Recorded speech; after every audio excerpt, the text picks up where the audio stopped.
Hello and welcome to another edition of Currently in Quincy. I'm Joe Catalano, and today Silvana Gomez from the American Red Cross will be joining us for a summer update.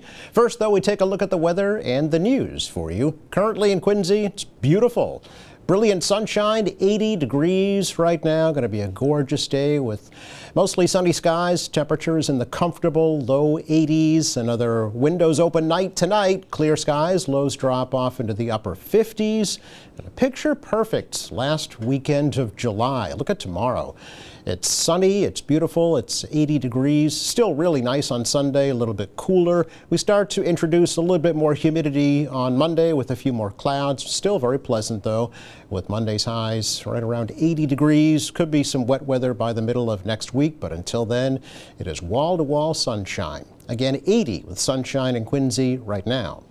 Checking out the news for you today, when Quincy firefighters respond to any incident, they are now wearing protective gear that is free of so-called forever chemicals. During an announcement outside fire headquarters earlier this week, officials announced the city has received 810 sets of new protective gear for all 200-plus firefighters to replace the existing gear that tested positive for high levels of PFAS chemicals that may be linked to cancer. Union President Tom Bowes, the interim fire chief Gary Smith, and Mayor Thomas Koch all said that the year-long process to test the old gear that was marketed as being chemical-free and then find a company that makes chemical-free gear and pursue legal action against the manufacturer of that old gear represents a historic change in the entire fire service in this country.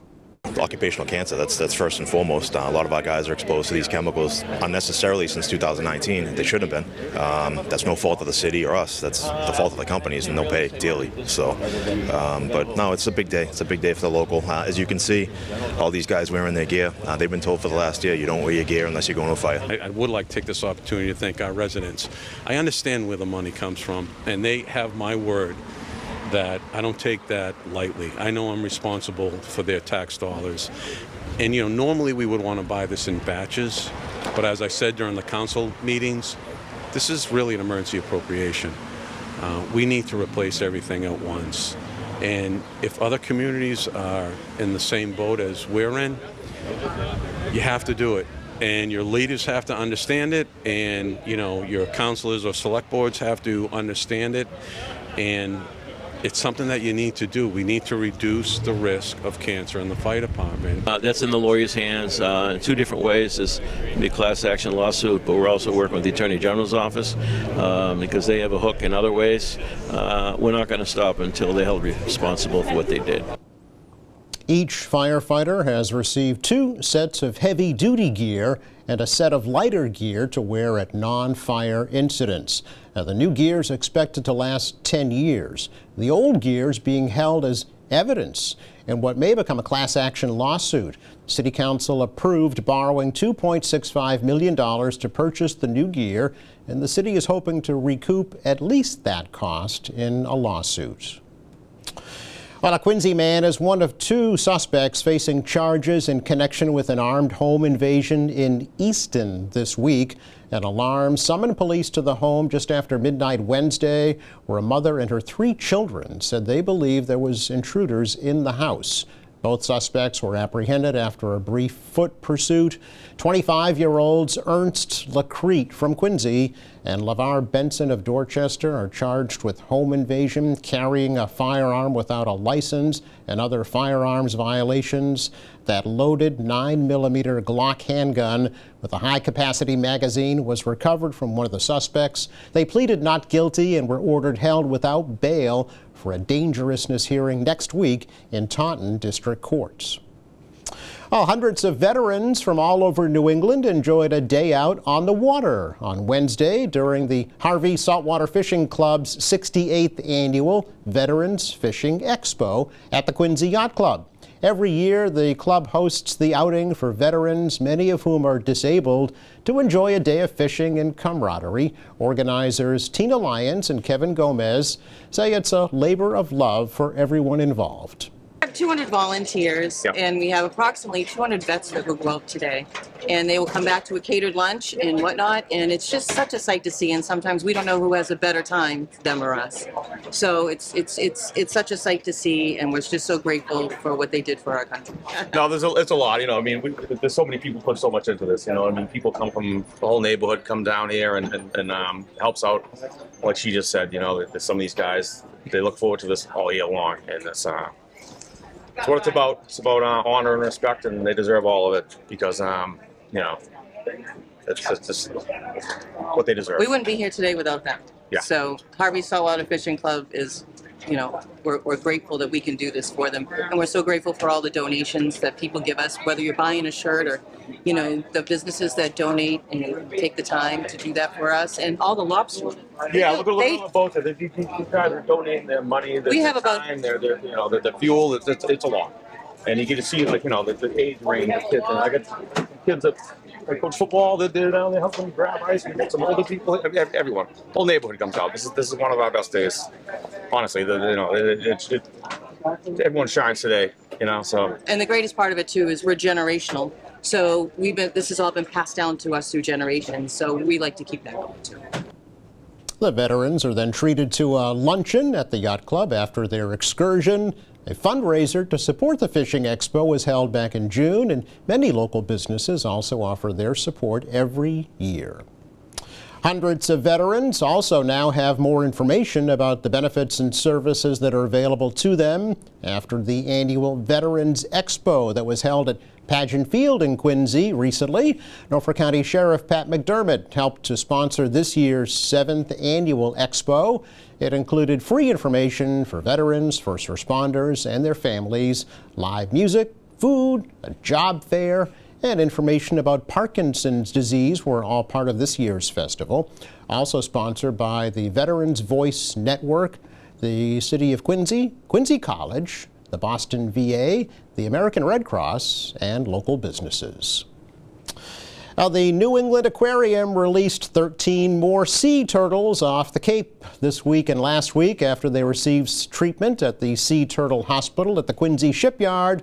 The 7 Kemp's, Ridleys, and 1 loggerhead turtle that were released off West Dennis Beach this week after undergoing 7 months of treatment for conditions including pneumonia, dehydration, and trauma.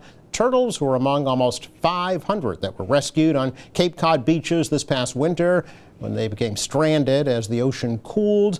35 turtles have been released off the Cape this season. A handful are still being treated at the Quincy Hospital, and they'll be released once they're medically cleared. Those turtles are fitted with satellite tracking devices so researchers can monitor their behavior. It's our check of news for you today. Coming up, Silvana Gomez of the American Red Cross will join us for a summer update. That is next.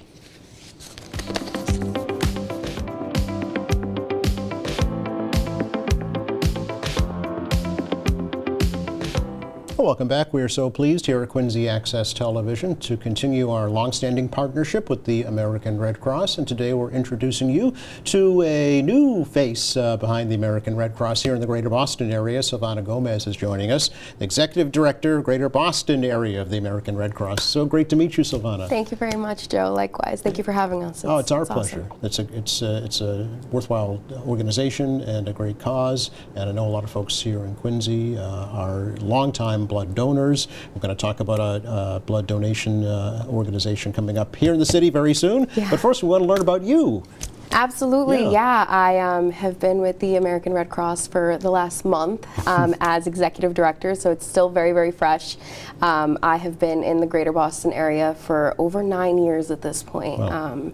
Post-college and then just growing as an individual. And I found the Red Cross through a position that was the Diverse Communities Engagement Coordinator and Program Manager. And I got to work with a lot of incredible organizations and partner with them to make sure that the Red Cross is reaching everyone and serving everyone. And the American Red Cross is very intentional about ensuring that the work that we're doing is accessible, and that the education that we're providing and that the resources that we're providing is accessible to everyone. And I'm really excited to use this role to make sure that everyone in Greater Boston, no matter where you come from, you know, no matter what language you speak, that you know that the Red Cross is here for you and is going to serve you in the best way that we can. Yeah, I was curious, what's your educational background? What did you study? Yeah, so I actually graduated from Harvard in 2021 with a degree in psychology. Okay. So a little bit unrelated, one might think, but it taught me a lot about what people need, you know, what people think, and how it is that we can serve others effectively by understanding, you know, a needs assessment, by understanding what a community needs, you know. So really being able to serve communities through the work that we do and tying that with the incredible humanitarian mission that the Red Cross has. Yeah, was that what drew you to the Red Cross? Was their mission? Absolutely, Yeah. Absolutely. I think it's an organization that's internationally recognized. Of course, yeah. You know, my family in Colombia, I send them pictures of my Red Cross swag, and they know exactly what it is that I'm talking about. And so the reach of the organization, but also it's an organization that's ran primarily by volunteers, Right. and that is an incredible thing, the selflessness and the willingness of individuals to give their time, their hard-earned money, their energy to us as an organization to help us fulfill our mission and reach communities in disasters, you know, whether that's here or abroad. If folks are deploying, you know, there are people right now in Guam for Typhoon Bobby, right, who have deployed and are giving 3 weeks of their lives at a time to help other individuals abroad. And we do the same here in the States. You know, if there's an emergency, if there's a disaster, we send out folks to help one another. And it's just an incredible mission, and the fact that it's run primarily by volunteers, it really shows the incredible things that you can do when you put people's hearts together and work towards a common goal. Yeah. What are some of your kind of goals in your new position, Silvana? Yeah, I'm really excited to serve the Greater Boston community as a whole, right? We really want to ensure that the communities in Greater Boston are resilient in the face of disasters, you know.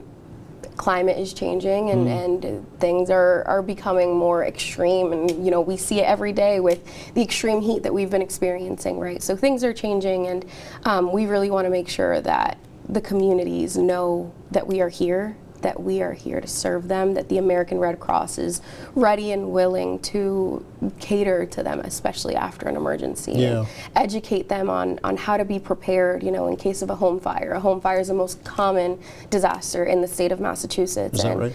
Yeah, and a lot of the programming that we offer is before the fact, right? We want to teach people what can you do to prepare yourself for a home fire. You know, no one wants it to occur, no one wants to think about it, but the reality is it is the most common emergency and the most common disaster in Massachusetts, and so we give people the tools, the education, the resources to make sure that they're ready if it were to happen, and really calling on folks to educate one another on the reality of these disasters and what that could mean for a family. Yeah, I think that's important to note, the educational aspect of the Red Cross. You know, we think of it as just that's the place where you go to give blood, right? It's so much more than that. Yeah, and really, Joe, that's what I want my position to change, right?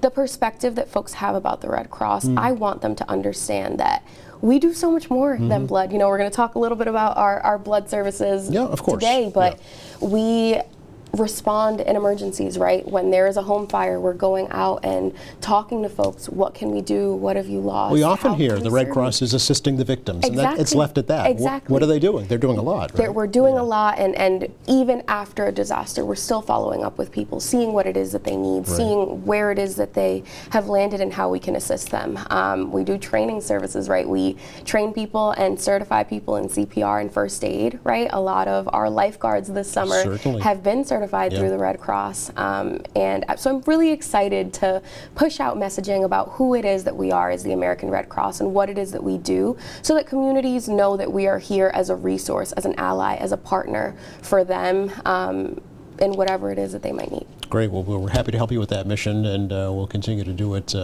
going forward as well. Thanks so much, Joe. But as you mentioned, the primary focus today is to talk about the need for blood. It's an emergency, right? It is. Yeah. It is. What's going on? Yeah, the American Red Cross, we established that there is an emergency blood shortage on July 13th. Yep. And the reality is thousands of people since we did call that emergency have come out and donated, but the need is so large, we cannot keep up. We can't keep the pace of the demand. Demand is outpacing supply. Significantly. Not a good place to be. No, right? Yeah. no, and there are people who will suffer because of that, right? During the summer, it's the height of trauma season. Folks are out and busy and doing things, but that also means there are serious emergencies and accidents and serious injuries that require medical attention, right? And so because of those things, and nothing stops, right? There's still folks getting cancer treatment. There's still women in childbirth, people who need blood transfusions. So with the increased demand, what we're seeing is doctors are gonna have to start making really difficult decisions of who gets the blood that they have, right? Because we don't have the supply that we should, and so we really need to replenish that supply, and that's why we're calling on folks to donate blood through the American Red Cross as soon as possible. Without more help, the statistic is the Red Cross will have less than a 2-day supply of some of the most critical blood types. Less than a 2-day supply. Less than a 2-day supply. One disaster on top of that will put you in the negative. Yeah, we're days away from calling this a crisis. Really? Certainly. Okay. And has that ever happened before? Do you know, Silvana? No, no. Okay. Back in COVID, I think we're seeing yeah. levels right now that we have not seen since COVID-19. Okay. And that is alarming, right? Yeah. We understand people are busy, students are out of school, Oh, sure. you know, Yeah. folks have a lot to do over the summer. Right. And, you know, the reality is we've also been seeing some things that might keep people at home. The extreme heat that we're experiencing, right? It's not necessarily safe for everyone to be outdoors all the time. We had that brief stint of really poor air quality due to the Canadian wildfires, right, that came and swept over the northeast, sorry. And then we've also been seeing a lot of messaging around foodborne illnesses, right? So folks are getting a lot of information about this is going on and there's an emergency, right? And so, of course, we want folks to take care of themselves and prioritize their health and their safety. But when you look at all of that in the bigger picture, yeah, there's a lot of reasons why we are in an emergency blood shortage. Okay. And, you know, interestingly, you don't have to wait for the Red Cross to hold a blood drive. Community groups can do their own, right? Yeah, absolutely. You certainly can. Right now, we are looking to folks to support the current blood drives that we have, the existing ones. We can also offer up a virtual blood drive. You know, if someone might not be able to donate, but really wants to get involved and really wants to help, you can go to redcrossblood.org/sleevesup and host a virtual blood drive where you share with your neighbors, your friends, your colleagues to get folks donating, and it really just garners that support online on social media to spread the word. But right now we are not scheduling new blood drives, looking to partner with folks to create new blood drives. We really want to focus our resources and energy on the blood drives that are existing and making sure that they have the appointments that they need and are getting the support that they need. Not spread your resources too thin right now, right, to get that supply up. Is O positive blood still the most in demand? Yeah, O positive and B negative. B negative is the least common blood, but it's still really needed. O positive, as you were saying, it's kind of the universal donor. So folks don't really know this, but when someone comes into a trauma center, right, and their doctors don't have time to figure out what their blood is, right, those are the first bags to go off the shelf, are the universal donors. So always in huge demand, and something that also folks don't really know is that the shelf life of blood, it's not long. You know, for our platelets, they last 5 days. They can't be frozen. You know, so the reality is we are in constant need of donors to replenish our blood supply. We can never have too much because we understand that, like you were saying, one disaster, one emergency can really tip the scales. Yeah. Platelets also in high demand right now, or less so? Yeah, platelets and blood are in high demand. So platelets, as you might know, are the key component in our blood for clotting, right? And those are really needed for, obviously, trauma incidents. When there is life-threatening blood loss, platelets can be really beneficial and really helpful. But the reality is it's also really important for cancer treatment. Folks who are undergoing cancer treatment are oftentimes going through chemotherapy and radiation, which can attack the bone marrow of an individual. And the bone marrow is where our platelets are formed and created, right? And so it's the first thing to go. And so those donations of platelets, I think over 50% of them go to cancer patients, who are undergoing treatment.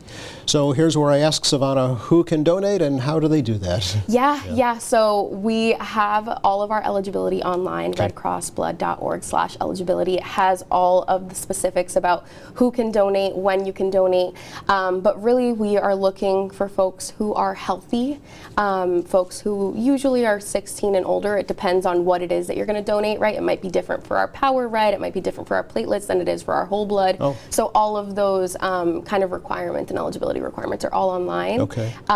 You can donate blood every 52 days. You can donate platelets every 7 days, and you can donate Power Blood or Power Red every 112 days. With Power Red? I'm not familiar. What's Power Red? Yeah, so it's a concentrated donation of red blood cells, right? So it is a really amazing way to maximize the impact of your donation because, again, it's that concentrated red blood cells. So folks will donate their right in front of them. Their blood will be separated from the red blood cells and their plasma, their platelets. The red blood cells are kind of taken as the donation, and then the plasma and the platelets are safely returned back to the individual. How is it determined when you go to the blood drive which is needed, or is that up to the donor? Yeah, it's up to the donor on what it is that they'd like to donate. The process is a little different for a regular whole blood donation. With the Red Cross, the donation can take an hour, where the actual blood donation part of it is 8 to 10 minutes. For platelets and Power Red, those times differ, and they might be a little longer just because they take a little bit more behind the scenes. I see. Okay, all right. And at the donor center, Silvana, you mentioned multilingual access. Is that available at the donation centers? Yeah, absolutely. We have individuals and coordinators who have the ability to speak with folks in their native language, but if we don't, we do everything that we can to make sure that we're communicating with folks in their native language and that we're able to have that understanding, if that's using a translator, whatever it might be. We really do our best to make sure that no one is turned away based off of the language that they speak. And disability as well. Folks have disabilities but still want to donate, right? Certainly. You can make accommodations. Yeah. And if for one reason or another, whether you're not feeling well, you have low iron, whatever it is that it might be, sometimes there are some restrictions on travel, out of country travel, or international travel. If you still want to get involved, like I said, you can host a virtual blood drive through Sleeves Up, or you can volunteer with us, right? Or you can make a financial contribution to the Red Cross to support the mission. Of course. And it was a little incentive for folks this month, right? To get them to donate. Yeah, tell me about that. Yes. So if you donate by July 31st, you get a $15 Fandango movie ticket. There are a bunch of incredible movies to watch right now. I can say so myself. I've seen many of them. So you get that $15 value sent to you via email after you donate. Nice. And you've educated me about what Fandango is. Yes. Thank you. Yes, and told you that there are assigned seats now at movie theaters. Who knew?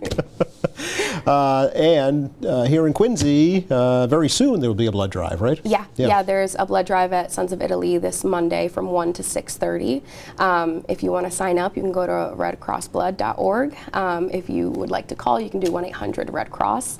And just to really want to emphasize to folks that Massachusetts has been doing amazing in reacting to this emergency blood shortage, right?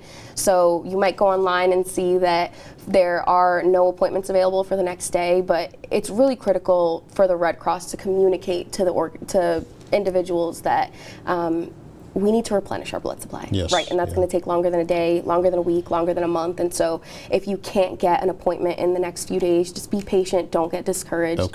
We need the blood, so schedule it out a few days out or a few weeks out. Bring your friends, your neighbors, your colleagues.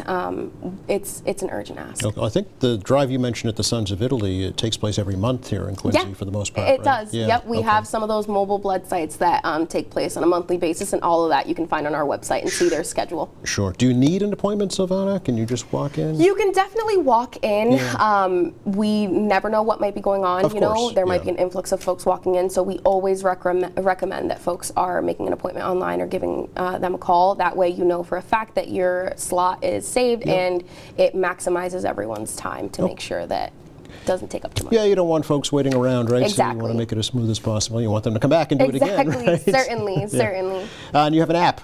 Yes, Speaking we of do. apps. We do. Yeah. We have a blood donor app, and it's an incredible application. You can actually see where your blood goes. That's You know, great. you can track it, see after your donation who it is, not who it is, but where it is that you're helping. Yes. The Red Cross supports over 2,500 hospitals and transfusion centers around the nation. So a little goes a long way, and the reality is every 2 seconds someone in the U.S. needs blood. Wow. And so the American Red Cross is doing everything that we can to supply that urgent demand that we're seeing. I would think the demand, especially here in Eastern Massachusetts, kind of the hub of the medical profession worldwide, is very high all the time, right? All the time. Yeah. We're always looking for folks to donate, because the reality is whether your blood is being used for someone here and donated here, or it's going off, to California, you never know Right. what's going on with it.